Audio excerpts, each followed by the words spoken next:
Hi everyone, welcome to all. I hope कि आप लोग अच्छे होंगे। माँ शारदा की नगरी, जिसे हाल ही में शिवराज सिंह चौहान जी के द्वारा एक नया ज़िला बनाने की घोषणा की गई है और इसी के उपलक्ष्य में आज मैं आप लोगों के लिए वीडियो लेकर आई हूँ, जहाँ पर हम बात करेंगे इस ज़िले को जो नया ज़िला बनने जा रहा है इसके बारे में और उन ज़िलों के बारे में जो अब तक मध्य प्रदेश में बनाए गए हैं। ओके, तो आज यानी कि 5 सितंबर के दिन मुख्यमंत्री श्री शिवराज सिंह चौहान जी के द्वारा एक और नया ज़िला बनाने की घोषणा की गई है। हालांकि इसके पहले जैसे हमने रिसेंटली की बात करें, हम निवाड़ी ज़िले को पढ़ते थे, ठीक है, फिर मऊगंज को बनाया गया, फिर पंडोरना को बनाया गया और उसके बाद जो आज जो नया ज़िला बनाया गया है, ये जो ज़िला है ये सतना से अलग करके बनाया गया है। ओके, और मैहर की अगर हम बात करें तो मैहर को माँ शारदा माता के मंदिर के लिए भी जाना जाता है। साथ ही आला उदल की कहानी जो कि मध्य प्रदेश में और बुंदेलखंड पूरे क्षेत्र में बहुत प्रसिद्ध है, ठीक है, तो उनके लिए भी जाना जाता है। उनकी एक अलग स्टोरी है जो आपने कई बार सुनी पढ़ी होगी, ठीक है। तो ये आज जो हम बात करने वाले हैं वीडियो में, ये बात करने वाले हैं हम ज़िले जो नया ज़िला बनाया गया है मैहर, इसके बारे में। ओके, तो 5 सितंबर यानी कि आज के ही दिन मैहर को एक नया ज़िला बनाने की घोषणा शिवराज सिंह चौहान जी ने की है। और ये जो बात है एक नया ज़िला बनाने की, ये बहुत समय से चली आ रही थी। और अगर हम थोड़ा सा प्रीवियस में जाएं तो 2020 में जब थोड़ा सा हम देखते हैं कि काया पलट हुआ था राजनीतिक क्षेत्र में, और हम उस समय जब कांग्रेस की सरकार बनी उस समय भी मैहर को ज़िला घोषित करने की बातें सामने आई थी। हालांकि बाद में सरकार हट गई और उसके बाद ये जो मुद्दा है ये भी उस लीक से हट गया, राइट। तो अभी फिर से शिवराज सिंह चौहान जी ने, जो कि वर्तमान में मध्य प्रदेश के मुख्यमंत्री हैं, इन्होंने एक नया ज़िला बनाने की घोषणा की है, राइट। और इसके लिए जल्द ही नोटिफिकेशन जारी करने की बात भी कही गई है। अगर हम बात करें तो इसके पहले या इसी साल में जो एक नया ज़िला बनाया गया था जो कि रीवा से अलग करके बनाया गया था, उस ज़िले का नाम था मऊगंज, राइट। और इसकी घोषणा हो चुकी थी। साथ ही 15 अगस्त को नए ज़िले के रूप में ये अस्तित्व में भी आ गया। साथ ही इसके अलावा जब हम देखते हैं तो 4 और नए ज़िले मध्य प्रदेश में हम देखते हैं। और ये जो पंडोरना की कुछ समय पहले ही घोषणा की गई थी मुख्यमंत्री जी के द्वारा, पंडोरना जो कि छिंदवाड़ा से अलग करके बनाया गया था।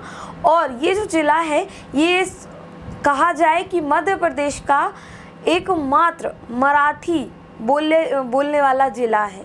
ओके, तो इसलिए भी आप इसको याद रखना। साथ ही नागदा जिसकी घोषणा की गई है, अभी हालांकि नोटिफिकेशन जारी नहीं हुआ है। अगर नोटिफिकेशन जारी हो जाता है तो अगर हम देखेंगे तो मध्य प्रदेश में संख्या कितनी हो जाने वाली है ज़िलों की, 57। वर्तमान में कितने हैं? वर्तमान में हम अभी तक हम देखते थे 53 ज़िले, ठीक है। उसके बाद में मऊगंज के बाद पंडोरना भी बन गया और उसके बाद संख्या हो गई 54। और अगर हम बेसिकली सा देखें, देखो बहुत जल्दी अगर इसका नोटिफिकेशन जारी हो जाता है, ठीक है, अगर नोटिफिकेशन आ जाता है तो ये जो ज़िला है ये 55वां ज़िला होगा आपका मैहर, राइट। और एक और ज़िला जो कि पिछोर बनाने की बात चल रही है शिवपुरी से अलग करके, और मैहर को जैसे कि सतना से अलग करके बनाया गया है। तो जब आप एग्ज़ाम की दृष्टि में भी देखते हैं और करंट में, मतलब आप स्टेट के लिए भी जब जीके पढ़ते हैं तब भी, और करंट के लिए भी जब इंक्लूड करते हैं तब भी आपके लिए ये टॉपिक बहुत इम्पोर्टेंट हो सकता है, राइट। तो बहुत जल्दी इनकी घोषणा हो जाएगी और इसी के चलते जब हम देखते हैं तो मैहर को 55वां ज़िला घोषित किया जा सकता है। हालांकि घोषणा हो गई है, नोटिफिकेशन के बाद ये चीज़ें और क्लियर हो जाएंगी। और अगर जितने भी ज़िले अभी प्रस्तावित जो कहे जा रहे थे, अगर वो सब के सब ज़िले बन जाते हैं तो मध्य प्रदेश में ज़िलों की संख्या कितनी हो जाएगी? 57 हो जाएगी। ओके, वर्तमान में कितने थे? 54 ज़िले जो रिसेंटली तक की हम बात करते हैं, पंडोरना के बनने तक की बात करते हैं। ओके, चल अगला अगर हम बात करें कि ये जो मैहर जिला बनाया जा रहा है, देखिए मैहर सतना से अलग करके बनाया जा रहा है, और जब बेसिकली इसका जब नाम आता है मैहर का तो हमें सिर्फ लगता है कि माँ शारदा की नगरी है और सिर्फ मंदिर के लिए ही जाना जाता है, ठीक है। तो इसके अलावा भी और भी चीज़ें हैं जो कि आपको पता होनी चाहिए। अब एक नया ज़िला बनने जा रहा है तो और भी चीज़ें थोड़ा सा विस्तारित हो जाएंगी, ओके। तो अगर हम बात करें मैहर की, तो जैसे फिर से मैं वही बात रिपीट करूंगी कि माँ शारदा के लिए जाना जाता है। शक्तिपीठों में से, जो देश में जो शक्तिपीठें हैं उनमें से एक प्रमुख स्थान के रूप में इसको जाना जाता है। तो ये तो हुआ उसका धार्मिक महत्व। इसके साथ ही अगर हम संस्कृति की दृष्टि से देखें तो एक मैहर घराना है जो कि संगीत क्षेत्र की शैली से जुड़ा घराना है, और ये मैहर घराना जो है इसके लिए भी मैहर को जाना जाता है। साथ ही अगर हम बात करें कि हिंदुस्तानी संगीत की का एक घराना जिसको कि कहा जाए कौन सा शास्त्रीय संगीत का घराना है, मैहर घराना है। मैहर घराने के जन्म स्थान के रूप में भी इसको जाना जाता है। भारतीय संगीत, शास्त्रीय संगीत के उस्ताद अलाउद्दीन खान जो कि इस क्षेत्र से, इस घराने से जुड़े हुए हैं, इनका नाम भी मैहर घराने से जुड़ा हुआ है और संगीत क्षेत्र से भी जुड़ा हुआ है, और सरोद वादक भी ये थे। तो ये दोनों ही चीज़ें आपके लिए इम्पॉर्टेंट हैं, ओके। तो ना सिर्फ मंदिर या फिर हम कहें धार्मिक स्थान के अलावा भी इसका संस्कृति के क्षेत्र में भी उतना ही महत्व है, ओके। चलिए अगर हम बात करें उद्योगों के लिए, तो उद्योगों की दृष्टि से भी बहुत इम्पोर्टेंट है।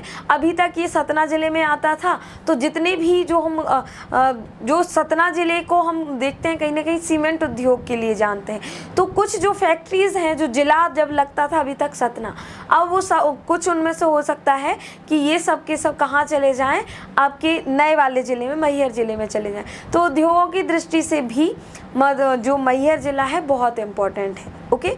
साथ ही अगर हम बात करें कि उद्योग हो गया, और साथ ही हमने धार्मिक क्षेत्र की भी बात की, संस्कृति की भी बात की, और इसी के लिए हम इस क्षेत्र को जानते हैं। हालांकि कुछ और चीज़ें अब विस्तारित हो जाएंगी, जैसे एक नया कलेक्टर वहाँ पे अपॉइंट किया जाएगा। बहुत सारी चीज़ें ऐसी हो जाती हैं जब नया ज़िला बनता है, तो आपके एग्ज़ाम की दृष्टि से भी इम्पोर्टेंट हो जाता है, और कुछ और चीज़ें आपको इम्पोर्टेंट हो जाती हैं पढ़ने की, राइट। साथ ही अगर हम बात करें तो ज़िले बनाने की अगर बात करते हैं तो कुछ चीज़ें आपको जान लेनी चाहिए कि जैसे हम बात करें कि जिस समय मध्य प्रदेश बना था, ठीक है, 1956 तक की हम बात करें, मध्य प्रदेश, उस समय मध्य प्रदेश और छत्तीसगढ़ एक हुआ करता था, और इसीलिए हम कहते हैं अविभाजित मध्य प्रदेश। मतलब अविभाजित मध्य प्रदेश में जब छत्तीसगढ़ अलग नहीं हुआ था, उस समय कितने ज़िले हुआ करते थे? 45 ज़िले हुआ करते थे। और दिग्विजय सिंह जी की सरकार में 1998 में ज़िलों की संख्या बढ़ती चली गई। और इसके साथ एक और चीज़ जो बहुत ज़्यादा आती है, और आजकल ऐसे क्वेश्चन भी पूछे जाने लगे हैं कि सबसे ज़्यादा ज़िले किस मुख्यमंत्री जी के समय में बने, तो उस तरीके की चीज़ें। तो दिग्विजय सिंह जी के समय में सबसे ज़्यादा ज़िले बनाए गए थे। उस समय जो ज़िले बनाए गए थे उनकी संख्या थी 10, राइट। और अभी जो हम वर्तमान मुख्यमंत्री की बात करते हैं, इनके समय में भी ज़िले बहुत ज़्यादा आप लोग देख रहे हो, रिसेंटली में बहुत सारे ज़िलों के नाम सामने आ रहे हैं। तो इनके इस समय में मतलब अभी तक के जो जितने भी ज़िले प्रस्तावित हैं, अगर उन सबको भी बना दिया जाएगा तो 7 ज़िले इनके कार्यकाल में गिने जाएंगे, ओके। तो 1 नवंबर 2000 को अविभाजित मध्य प्रदेश में 61 ज़िले और 12 संभाग थे।